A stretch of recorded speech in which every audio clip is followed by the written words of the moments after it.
ഗോവ. അലനും ലിയായും പരസ്പരം ഇഷ്ടമാണെന്ന് പറഞ്ഞിട്ട് 6 മാസമായെങ്കിലും അവർക്കിതുവരെ നേരിൽ കാണാൻ അവസരം ലഭിച്ചില്ല. അവസാനം ലിയ പറഞ്ഞു, ഈ ഡിസംബർ 26-ന് നമുക്ക് ഗോവയിൽ വെച്ച് കാണാം. നീ ഡൽഹിയിൽ നിന്നും, ഞാൻ ബാംഗ്ലൂരിൽ നിന്നും വരുന്നു. ഗോവയിൽ ഒരു ദിവസം കറങ്ങുന്നു. ഡൺ. ഡിസംബർ 24-ാം തീയതി വൈകുന്നേരത്തെ ക്രിസ്മസ് കുർബാനയിൽ ഇന്നേ വരെ അനുഭവിക്കാത്ത നിർവൃതിയോടെ അലൻ പങ്കെടുത്തു. കുർബാന കഴിഞ്ഞ് വന്നയുടനെ 2 ദിവസം മുമ്പേ പാക്ക് ചെയ്തു വെച്ചിരുന്ന ബാഗുമെടുത്ത് അവൻ റെയിൽവേ സ്റ്റേഷനിലേക്ക് ഓടി. ട്രെയിൻ കൃത്യസമയത്ത് വന്നു. യാത്ര തുടങ്ങി. ബാഗെല്ലാം ഒരുക്കി വെച്ചപ്പോൾ 2 പെൺകുട്ടികൾ വന്ന് അവനോട് B12 മാറാമോ എന്ന് ചോദിച്ചു. അവൻ സന്തോഷത്തോടെ സമ്മതിച്ചു. ടോയ്ലറ്റ് ക്ലീൻ ചെയ്യാൻ വന്നവർക്ക് ടിപ്പ് 50 രൂപ കൊടുത്തു. ചായ വേണോ എന്ന് ചോദിച്ചയാളോട് ചായ മേടിക്കാതെ തന്നെ 20 രൂപ കൊടുത്തപ്പോൾ അയാൾ 25 എന്ന് പറഞ്ഞു. അവൻ സ്മാർട്ട് ബോയ് എന്ന് പറഞ്ഞ് 10 രൂപ കൂടി കൊടുത്തു. കരഞ്ഞു നിലവിളിച്ച ഒരു കുഞ്ഞിനെ കെട്ടിപ്പിടിച്ച് ഉമ്മ കൊടുത്തപ്പോൾ അത്ഭുതം, കുഞ്ഞ് കരച്ചിൽ നിർത്തി.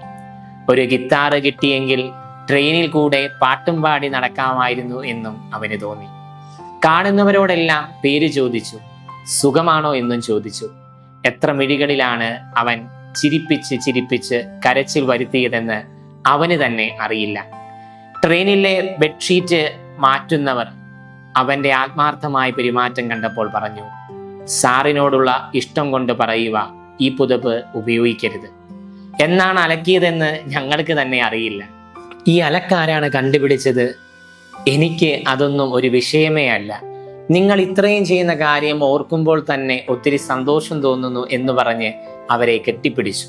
അവരുടെ കണ്ണുകളിൽ നിന്ന് കണ്ണീർ ധാരധാരയായി ഒഴുകാൻ തുടങ്ങി. ഞങ്ങളുടെ മുതലാളിമാർ ഇതുപോലെ പെരുമാറിയിരുന്നുവെങ്കിൽ അവർ കരഞ്ഞുകൊണ്ട് പറഞ്ഞു. 6:20-ന് ഇറ്റാർസിയിൽ വരേണ്ട ട്രെയിൻ കൃത്യം 6 മണിക്ക് തന്നെ ഇറ്റാർസിയിൽ വന്നു നിന്നു.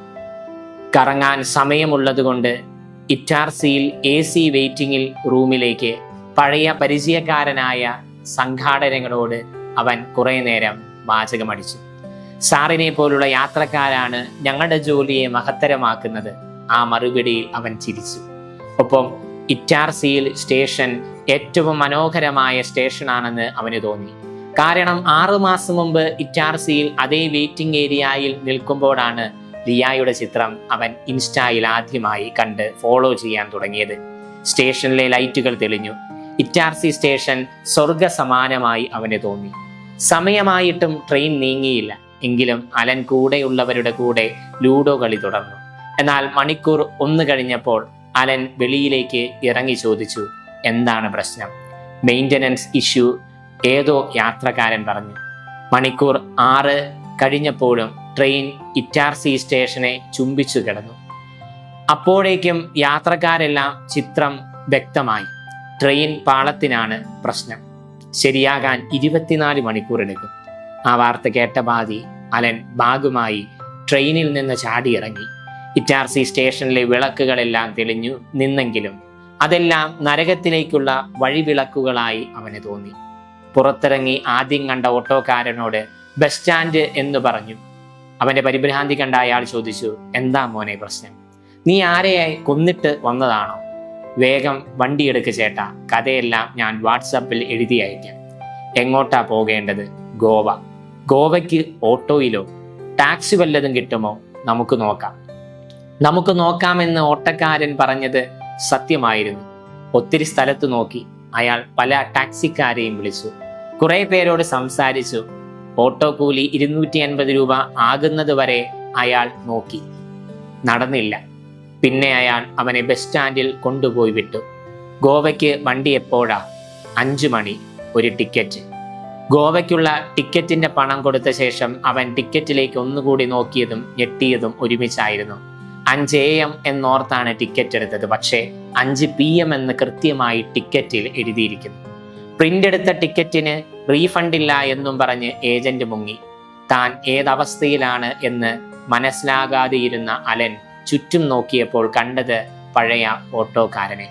ഞാൻ കാര്യം പറയട്ടെ, മോൻ എന്തു ചെയ്താലും ഈ ഡിസംബർ 26-ന് ഗോവയിലെത്തില്ല.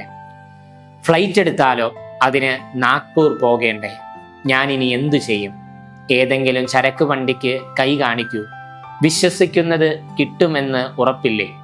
അത് തന്നെ സംഭവിച്ചു. അവൻ 3 മണിക്കൂർ ഹൈവേയിൽ നിന്ന് കൈ കാണിച്ചപ്പോൾ ഒരു വണ്ടി നിർത്തി. കൈ കാണിക്കാൻ കൂട്ടുനിന്ന ഓട്ടോക്കാരൻ ഏർപ്പാടാക്കിയ പെൺകുട്ടിക്ക് 1000 രൂപ കൊടുത്ത് അവളെ പറഞ്ഞുവിട്ടു. പിന്നെ വലതുകാൽ വെച്ച് അവൻ ചരക്ക് ലോറിയിൽ കയറി. പ്രതീക്ഷകൾ അസ്തമിക്കുന്നില്ല എന്ന് അവന് ഉറപ്പായി. പെട്ടെന്ന് ലിയായുടെ ഫോൺ കോൾ എത്തി. എടാ, നീ എവിടെയാ? ഞാനിത് വന്നുകൊണ്ടിരിക്കുവേ. പെട്ടെന്ന് ചരക്ക് ലോറി ഡ്രൈവർ പറഞ്ഞു, മോനെ, ഒരു ചെറിയ പ്രശ്നമുണ്ട്. വണ്ടിയുടെ ടയർ പൊട്ടിയിരിക്കുന്നു. ആ വാർത്ത കേട്ടപ്പോൾ ഷോക്കേറ്റെങ്കിലും തുടർന്ന് ലിയായുടെ സ്വരം കേട്ടപ്പോൾ അവന് ഒത്തിരി ആശ്വാസം തോന്നി. എടാ, ഒരു കാര്യം പറയട്ടെ, നീ ദേഷ്യപ്പെടരുത്. എനിക്കൊരു വയറുവേദന, അതുകൊണ്ട് പോകേണ്ടെന്ന് മമ്മി പറഞ്ഞു. നമുക്ക് പിന്നെ കാണാം. ശരി, ഈ ഗോവയിൽ നീ ഇല്ലാതെ ഒറ്റയ്ക്ക് മാനസമയിനെ വരൂ പാടി ഞാൻ ക്രിസ്മസ് ആഘോഷിക്കാം. അവൻ ഉള്ളിൽ ചിരിച്ചുകൊണ്ട് പറഞ്ഞു. അയ്യേ, ഞാൻ പറ്റിച്ചേ. ഞാനിവിടെ ഗോവ മഡ്ഗാവ് സ്റ്റേഷനിൽ നിന്നെ നോക്കി നിൽക്കുക. നീ എവിടെയാ നിൽക്കുന്നത്? അവൾ ഫോണിൽ പിന്നെ ബന്ധപ്പെടാൻ ശ്രമിച്ചപ്പോഴെല്ലാം അവളുടെ സ്നേഹിതൻ പരിധിക്ക് പുറത്തായിരുന്നു.